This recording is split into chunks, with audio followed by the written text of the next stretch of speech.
So now let's see how we can work around with gamma correction inside of Adobe Premiere Elements. So in order to work around with gamma correction, first of all, you need to go around and add in a video.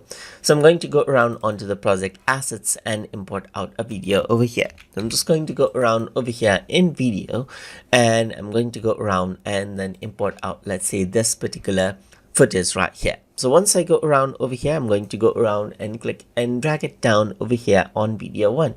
And once I do that, I'm going to go around under gamma correction now. So for that, I need to go around under the effects right here. So that is the adjustment section.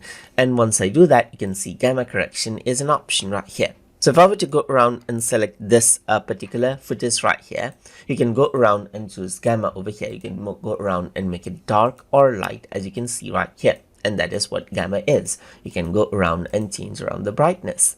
If I were to go around onto more, then you can see that you can go around and use the slider right here to decrease or increase the gamma correction, just like this.